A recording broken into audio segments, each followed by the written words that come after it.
Worshipped as gods, they built empires and shaped humanity, but a devastating conflict tore their world apart. Some say they vanished, others claim they will return. This is the untold story of the Anunnaki Exodus. There is a haunting thread that weaves its way through the myths and religions of every ancient civilization, a shared memory that transcends continents and cultures. It speaks of a time when gods did not reside in distant heavens or sacred scriptures, but walked the earth. They were visible, powerful, and present. They ruled over men, shaped the land, and left behind monuments that still defy explanation. In ancient Sumer, the land often regarded as the birthplace of civilization, this memory was not metaphorical. It was recorded, cataloged, and revered. There, on the clay tablets written in cuneiform, we find the names and deeds of the Anunnaki, those who from heaven to earth came. These beings were not distant deities, but active participants in the affairs of Earth. According to the Sumerians, they founded the first cities, established laws, and taught humanity the arts of agriculture, writing, and astronomy. Every major advance of the early human story was attributed to the knowledge passed down by the Anunnaki. According to revelations from Sitchin's studies, the origin of these beings was not of Earth. They came from Nibiru, a distant member of our solar system, with an elongated elliptical orbit that brings it into proximity with Earth approximately every 3,600 years. Life on Nibiru had evolved under entirely different cosmic conditions, and over time, its atmosphere began to deteriorate. To restore it, the Anunnaki resorted to a solution they had long mastered, suspending gold particles in their atmosphere to form a protective shield. But gold was scarce on Nibiru.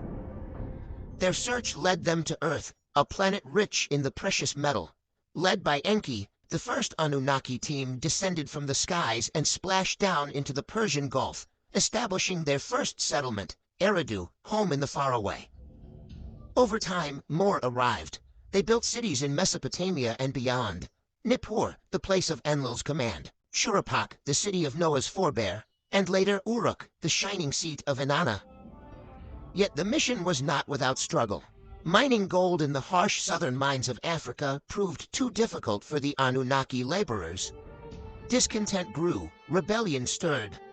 According to the ancient texts and expanded by Sitchin in the lost book of Enki, it was then that the Anunnaki made a monumental decision, one that would alter the destiny of the planet forever.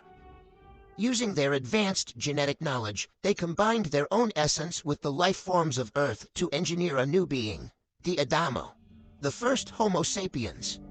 Humans were not merely created for labor. They became entwined in the divine drama, participants, witnesses, and sometimes victims of the gods' ambitions and rivalries. The Anunnaki gave humans kingship from the heavens, taught them worship, and placed themselves as intermediaries between Earth and the divine. For thousands of years the Anunnaki ruled, but then they left. The question has echoed through time, unanswered. Why? What event or series of events led these gods to abandon the very world they had shaped? Was it foretold in the movements of the stars, a cycle written in celestial code?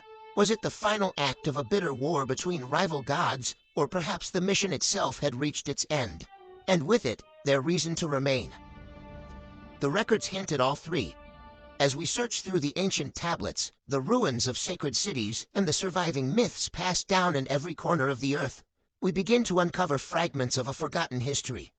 A tale of cosmic conflict, forbidden love, betrayal, and destruction on a scale we are only beginning to comprehend.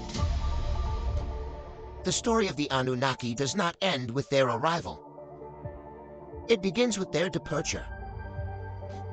But before that exodus, there was a time, long and luminous, when gods and men coexisted, bound by destiny and command. It was a time of sacred cities and divine order, when the Anunnaki reigned not from distant thrones, but from within the heart of Mesopotamia. The earth was their domain, and humans, their creation, lived beneath the shadow of their greatness. From the high platform of Ekor, the house which is the mountain, in Nippur, Enlil governed the fate of the land. As the supreme commander of the Anunnaki mission, Enlil wielded authority not only over Earth's infrastructure, but over divine law itself. His temple, described in the Sumerian texts as a stairway to heaven, was both a sanctuary and a control center, its ziggurat aligned to the stars above and the decrees of Anu, their king on Nibiru. To the south, in Eridu, the first city founded on Earth, dwelt Enki, the god of the deep abyss, master of wisdom and science. It was Enki who first arrived on Earth, who charted its waters and lands, who engineered the primitive worker to relieve the burden from the rebelling Anunnaki miners. In his temple, the Eabzu, Enki housed not just priests, but repositories of cosmic knowledge, Memi tablets containing instructions for civilization, technology, and genetic codes. Further north in Uruk, Inanna, also known as Ishtar, ruled with fierce ambition and celestial allure. A warrior goddess, she was not content with ceremonial titles. Inanna sought dominion, power, and adoration. She waged wars in the name of love and empire. And from her ziggurat, the Eanna, she oversaw complex rituals that connected the heavens to earth. The myths of her descent into the underworld and her celestial travels mirror the ambition and turmoil that defined the later era of divine reign. These cities were more than religious centers. They were operational nodes, part of a planetary-wide infrastructure. Temples functioned as communication hubs, linking Earth to Nibiru via sacred rituals and possibly even advanced technology.